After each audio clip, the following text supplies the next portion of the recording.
Cuán firme cimiento se ha dado a la fe de Dios en su eterna palabra de amor. Con el propósito de compartir con usted las inmutables verdades de la palabra de Dios, presentamos A través de la Biblia, un estudio detallado y sistemático de toda la Biblia que le ayudará a conocer lo que Dios ha revelado para nuestro provecho espiritual. Estos estudios bíblicos fueron diseñados y elaborados por el Dr. J. Vernon McGee, versado maestro de la Biblia, quien dedicó la mayor parte de su vida a la enseñanza clara y sencilla de la palabra de Dios. Acompáñenos, pues, mientras avanzamos en nuestro recorrido a través de la Biblia. Cuán firme cimiento la palabra de Dios. Es un gozo estar nuevamente con usted, amigo oyente, para traerle otro estudio de la serie A través de la Biblia. En el día de hoy, amigo oyente, continuamos nuestro recorrido por el libro de Jeremías y vamos a considerar lo que nos dice el capítulo 4. El período de tiempo que cubre este capítulo es durante el reinado del rey Josías, y este rey estaba llevando a cabo un período de reforma, pero eso ocurría antes de haber hallado la palabra de Dios. Por tanto, lo llamamos reforma y no avivamiento, y lo que estaba ocurriendo era algo muy superficial, por cierto. Creemos que Josías era muy sincero y que él, por cierto, se inclinaba hacia Dios y escuchaba lo que decía Jeremías. Pensamos que él y Jeremías eran muy buenos amigos. Ambos eran jóvenes en esa época en particular. Pero en lo que se refiere a la gente, ellos no se estaban volviendo a Dios en manera alguna. No estaban acudiendo a Dios de una manera genuina, aun cuando Jeremías les había hablado directamente en algunas de las profecías que él había dado. Ahora nos encontramos en este segundo mensaje que él dio, el cual comenzó ya en el capítulo 3, versículo 6, y él trató allí con la situación de rebeldía de esta gente, y continúa hasta el capítulo 6. En el día de hoy quisiéramos señalar los puntos sobresalientes que tenemos aquí. Dios habló de manera muy clara a esta gente, y por ejemplo podemos señalar lo que él dijo en el versículo 10 del capítulo 3 de Jeremías. Con todo esto, su hermana, la rebelde Judá, no se volvió a mí de todo corazón, sino fingidamente, dice Jehová. O sea que la gente se estaba volviendo a Dios, pero solo de una manera muy superficial. Estaban yendo a la iglesia, es decir, yendo al templo, y estaban nada más que haciendo ciertos ritos. Pero el corazón de ellos no estaba allí, y esto era algo que Josías estaba tratando de lograr. Ahora esto nos revela que en el día de hoy uno puede tener reforma sin tener avivamiento, pero una reforma sin avivamiento nunca es algo genuino. Y no estamos muy seguros que lo que estamos viendo a nuestro alrededor hoy es un avivamiento genuino. Ciertamente que no creemos que sea un avivamiento ahora. Creemos que es un renovado interés en la palabra de Dios y esto puede producir un avivamiento, pero no lo es en el presente, y todavía queda por verse. Y creemos que en el futuro cercano podremos apreciar lo genuino que esto es, y si esta es una experiencia pasajera para gran cantidad de personas, o si esto es en realidad una conversión genuina. Todavía queda por verse eso. Y lo que tenemos aquí señalado por Jeremías es que esto no era un volverse a Dios verdadero. Pero fue lo suficiente como para mover a este profeta Jeremías a dar esa profecía tan tremenda que vimos en nuestro estudio anterior, allá en el capítulo 3, versículos 16 al 18, mirando hacia el futuro de aquellos tiempos. Y él habla acerca de que en aquellos tiempos todas las naciones se van a reunir en la casa de Dios en Jerusalén. Esto debió alertar a esta gente a que no dieran por sentado que podían hacerlo todo en forma ritualista con solo ir al templo. Y el profeta trata de advertirles en cuanto a esto. Pero por supuesto no tiene éxito. Él dice en el versículo 22 de ese capítulo 3, «Convertíos, hijos rebeldes, y sanaré vuestras rebeliones. He aquí nosotros venimos a ti, porque tú eres Jehová nuestro Dios». Y puede que eso les haya impulsado a volverse ligeramente, digamos, a Dios. Pero encontramos en el primer versículo del capítulo 4 una respuesta de parte de Dios a cualquier movimiento de parte de ellos hacia Él.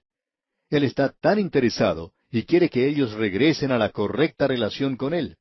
Y Él dice aquí en el primer versículo de este capítulo 4, Si te volvieres, oh Israel, dice Jehová, vuélvete a mí, y si quitares de delante de mí tus abominaciones, y no anduvieres de acá para allá. Ahora Dios les estaba diciendo que no los iba a quitar de esa tierra si ellos se volvían a Él. Y continuamos en los versículos 2 y 3, Y jurares, vive Jehová, en verdad, en juicio y en justicia, entonces las naciones serán benditas en Él, y en Él se gloriarán. Porque así dice Jehová a todo varón de Judá y de Jerusalén, Harad campo para vosotros, y no sembréis entre espinos. Es decir, que la reforma no era buena. Uno puede sembrar la semilla en la tierra, pero la tierra necesita estar preparada para eso, y no vale la pena sembrar entre los espinos. Y el Señor lo expresó de la siguiente manera, No echéis vuestras perlas delante de los cerdos. No vemos el por qué se debe presentar la palabra de Dios en algunos lugares. Por ejemplo, hay algunos evangelistas que han tratado de ir a trabajar a lugares donde hay muchos juegos de azar y donde hay mucha diversión. Y alguien dice, bueno, esa gente también debería escuchar el Evangelio. Eso lo llamamos nada más que insensatez piadosa. Dios dice que hay que preparar la tierra antes de estar dando la palabra de Dios. Y eso es necesario hacerlo. Esta gente aquí está pasando nada más que a través de una ceremonia. No era otra cosa sino un rito. No había nada de genuino en todo eso. De modo que, en el resto de esta sección, encontramos el juicio de esta gente. Dios pronunciará un juicio sobre ellos, y luego habrá un llamado a ellos para que regresen a Jehová. Y finalmente una predicción clara del juicio. Y amigo oyente, Jeremías no mezquina palabras en cuanto a esto. Pensamos que hoy debería haber más de los mensajes de los profetas que de los mensajes de consuelo. La tierra necesita ser preparada, amigo oyente. Somos naciones en peligro espiritualmente. Nuestras naciones se creen invencibles, sin embargo, es posible desaparecer de la noche a la mañana. Babilonia la Grande cayó durante la noche. Alejandro Magno murió durante la noche y su imperio se derrumbó. El imperio romano desapareció. Amigo oyente, también nosotros podemos desaparecer.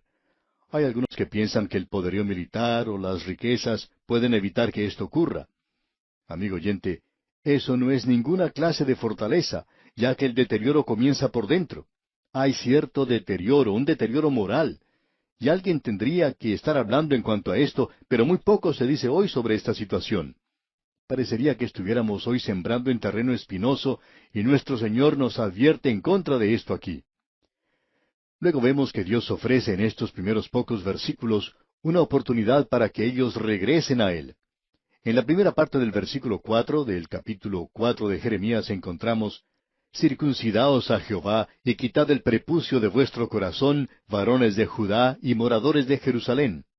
Es decir, que ellos estaban pasando por la forma exterior, y la circuncisión era como un distintivo de que ellos pertenecían a la nación de Israel.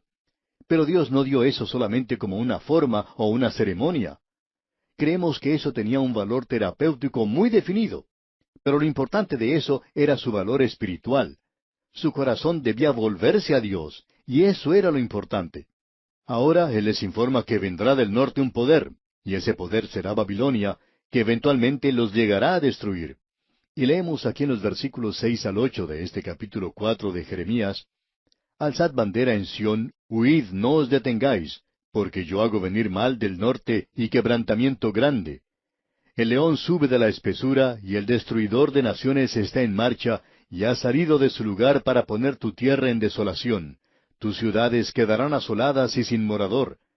Por esto vestíos de cilicio, endechad y aullad, porque la ira de Jehová no se ha apartado de nosotros. Bueno, ustedes han visto que las 10 tribus del norte han sido llevadas en cautividad. Y él dice, ahora Judá, que eso les sirva a ustedes de advertencia. Existe un poder, otro poder en el norte que Dios está levantando, y ese poder vendrá y finalmente los destruirá. Así es que encontramos aquí que el hombre natural no puede producir nada. Así es que él habla de la circuncisión del corazón. Ese es el gran mensaje que encontramos aquí. Lo primero que vemos es que esta gente rechaza a Dios. Y amigo oyente, cuando una nación, o una iglesia, o un individuo rechaza a Dios, entonces Él los rechaza a ellos. Usted recuerda que cuando el Señor Jesucristo se ofreció a sí mismo como el Rey para Israel, y cuando ellos le rechazaron, entonces Él les rechazó a ellos. Él dijo, He aquí vuestra casa os es dejada desierta. Eso lo leemos allá en el capítulo 23 del Evangelio según San Mateo, y si eso no lo hace palidecer con un poco de temor, nada entonces logrará hacerlo. Uno habla acerca del apacible Jesús. Lea, amigo oyente, ese capítulo 23 de San Mateo. Ellos le rechazaron a Él. Él es el Rey. Entonces Él les rechaza a ellos. Amigo oyente, usted puede rechazar a Dios, esa es su libre voluntad. Pero Dios también puede hacer lo mismo, y Él le rechazará a usted. Usted realmente queda fuera cuando Él hace eso. Pero debemos agregar que Él muestra su gracia, que Él es bondadoso, que Él le da a usted la oportunidad de hacerlo. ¿Y qué sucede cuando un pueblo rechaza a Dios? Lo que sucede es que cuando cualquier pueblo privilegiado, ya sea Israel o alguna iglesia hoy, rechaza a Dios, y Él los rechaza a ellos, los demás los consideran como malvados, como desecho, como desperdicio. Eso es lo que uno puede encontrar a través de toda esta sección aquí. Y tenemos 3 pasos. El pueblo rechaza a Dios y concluye con esa nota.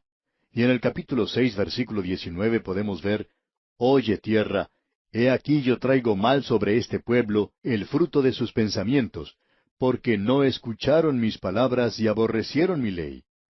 Ellos habían rechazado la palabra de Dios, habían rechazado a Dios. Y cuando ellos hacen eso, entonces hay algo que sigue lógicamente a esto. Dios los rechaza a ellos. Notemos lo que dice ahora el versículo 30, que es el último versículo en este mensaje. Plata desechada los llamarán, porque Jehová los desechó. Ese es un versículo muy destacado. Hay muchas personas que pretenden ser seguidores del Dios vivo y verdadero, y también lo es la iglesia hoy. Y muy a menudo uno escucha a la gente decir, nosotros somos una nación cristiana. Y eso no es cierto. Somos tan paganos como los peores. No me diga que no lo somos porque nos encontramos en esa posición. En ninguna parte se encuentra que se dé énfasis a la palabra de Dios en el presente. Hace un tiempo atrás apareció un artículo en la revista Selecciones titulado El libro que casi nadie lee. Bueno, ¿sabe usted de qué está hablando? De la Biblia, por supuesto. Y estamos de acuerdo con ese título. Pero escuche usted lo que dice aquí. Y con esto no estamos de acuerdo. Resumiendo, una forma de describir la Biblia, escrita por muchas manos diferentes, en un período de 3000 años y más aún, sería el decir que es una colección desordenada de unos 60 libros que a menudo son cansadores, bárbaros, oscuros y que abundan con contradicciones e inconsistencias. Es un hervidero de libro, una ensalada de poesía y de propaganda, de ley y legalismo, y de mito y mirra, de historia e histeria. Y amigo oyente, queremos decir que todo esto que acabamos de leer, es una solemne mentira. Eso no es cierto. La persona que escribió eso solo ha llegado a escribir un artículo y aparentemente no sabe nada en cuanto al contenido de la palabra de Dios. Nos gustaría que siguiera este programa de 5 años que tenemos. Amigo oyente, tenemos que decirle que aún nos encontramos en la misma posición en la cual estaban estas personas, y que el profeta Jeremías les explica con toda claridad que cuando un pueblo rechaza a Dios y solo finge seguirle, entonces el mundo los rechaza. Usted recuerda que algunas de las potencias que participaron en la Segunda Guerra Mundial, después que terminó, atravesaron por un período de recuperación bastante dura. Y si uno miraba a esa gente en esa época, podría pensar que era la gente más piadosa que uno pudiera ver. Sin embargo, todo ha cambiado hoy. Si uno da hoy una mirada hacia esos pueblos, notará el cambio tremendo que ha habido. Ni siquiera se hace mención de Dios por ninguna parte. Y entonces resultan artículos como el que acabamos de leer respecto a la Biblia. Un desconocimiento total de Dios.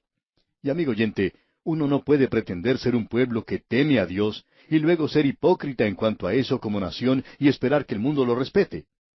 Dios ha ordenado estas cosas que sean así, y sabemos que esto no es algo muy popular. Y Jeremías no era muy popular tampoco en su día. No esperamos ganar un concurso de popularidad. La Cámara de Comercio nunca nos ha invitado y nos ha dado un premio diciendo que somos las personas más destacadas del año. Quizá le gustaría hacer lo contrario de esto. Lo que tenemos ante nosotros, amigo oyente, en este libro es el hecho de que este pueblo, el pueblo de Israel, rechazó a Dios. Y a través de toda esta sección uno puede encontrar que una y otra vez ellos se niegan a escuchar, que ellos se niegan a volver a Dios. Notemos ahora algunos de los puntos más sobresalientes de este mensaje. En el capítulo 4, versículo 22 leemos, «Porque mi pueblo es necio, no me conocieron. Son hijos ignorantes y no son entendidos. Sabios para hacer el mal, pero hacer el bien no supieron». Es interesante notar que los gobiernos hoy llaman a los intelectuales para que ayuden a gobernar. Siempre se está buscando a las personas de más inteligencia. Sin embargo, según este versículo, son sabios para hacer el mal. Sabemos hacer las cosas bien en los negocios y en todas otras cosas. Pero lo interesante es ver que no sabemos hacer bien las cosas en cuanto al bien. No somos tan grandes hoy como aquellos que conocen a Dios, y Dios dice que pretendemos conocerle. Sin embargo, no le conocemos en realidad. Eso es lo que Jeremías está diciéndole a su pueblo aquí, que esta gente era necia. Decía que conocía a Dios. Es lo mismo que este hombre que escribió este artículo que mencionamos hace un momento. No creemos que ese hombre sea competente para escribir un artículo en cuanto a la Biblia, porque no conoce nada en cuanto a la Biblia. Es lo mismo que si nosotros quisiéramos escribir algún artículo científico sin haber estudiado nada en cuanto a eso. Es por eso que insistimos que personas famosas, intelectuales de afuera, no son capaces en realidad de escribir nada en cuanto a la palabra de Dios. Eso es importante. Ellos no conocen a Dios. Y uno tiene que conocerle a Él para conocer su libro. Es interesante notar que uno puede leer bien un libro humano, pero es necesario conocer al autor. Él es un ser humano, pero amigo oyente, si usted quiere conocer este libro, es mejor que usted conozca a su autor. Y es mejor que usted lo tenga a Él como su maestro, porque nadie, ninguno de nosotros puede enseñar. Solo el Espíritu de Dios puede hacer que esto sea algo real y verdadero. Y aquí tenemos un mensaje realmente tremendo. Ahora, pasando al capítulo 5, leemos en el versículo 1, «Recorred las calles de Jerusalén y mirad ahora e informaos. Buscad en sus plazas a ver si halláis hombre, si hay alguno que haga justicia, que busque verdad, y yo la perdonaré». Usted recuerda que ese filósofo griego llamado Diógenes era algo excéntrico, y en cierta ocasión se puso a buscar en pleno día a un hombre honrado y justo en Atenas, y lo hacía con una lámpara, pero no llegó a encontrarlo. Y creemos que uno encuentra el mismo problema hoy en las grandes ciudades. Quizá usted en su propia ciudad tiene esa clase de problema. Pero aquí tenemos una revelación. ¿Por qué oraba Abraham por Sodoma y Gomorra? Él dejó de orar cuando pidió que Dios salvara la ciudad si encontraba allí 10 personas justas. Dios hubiera salvado a la ciudad por una persona. Y él tuvo que sacar a esa persona fuera de la ciudad y logró que Lot saliera de allí antes de destruir esa ciudad. Este es un mensaje realmente tremendo, y escuche cómo habla él a su pueblo aquí en el versículo 8 de este capítulo 5 de Jeremías. Como caballos bien alimentados, cada cual relinchaba tras la mujer de su prójimo. ¿No es ese el pecado más grande hoy? El sexo es el pecado, pero no lo llamamos pecado hoy. Es nada más que una nueva moralidad. Pero, amigo oyente, uno habla de eso, y aquí tenemos un sarcasmo de primer orden, ya que él dice que cada hombre relinchaba tras la mujer de su prójimo.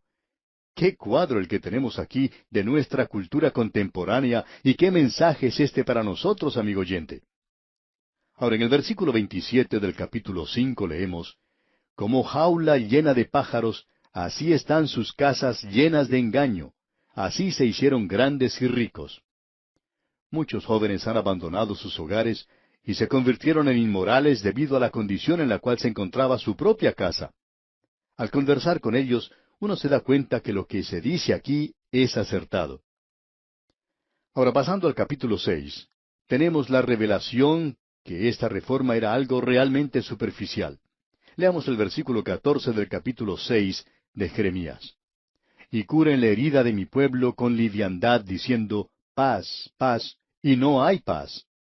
No se curaba mucho en aquel día. Era como espolvorear un talco sobre un cáncer y decir que aún no lo ha sanado.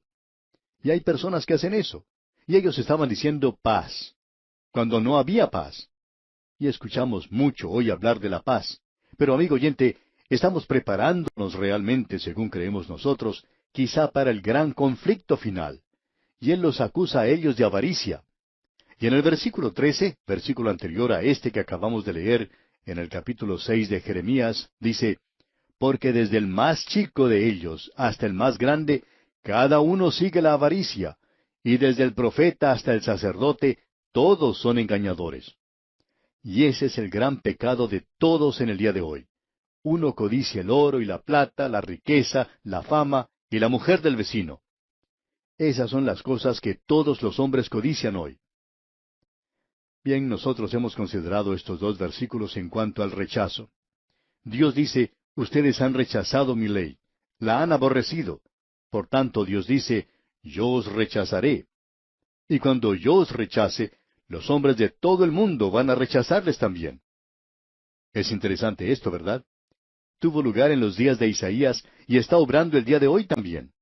Una gran nación que ha gastado millones y millones tratando de ganar amigos a través del mundo, sin embargo, ¿no es eso lo que ha sucedido?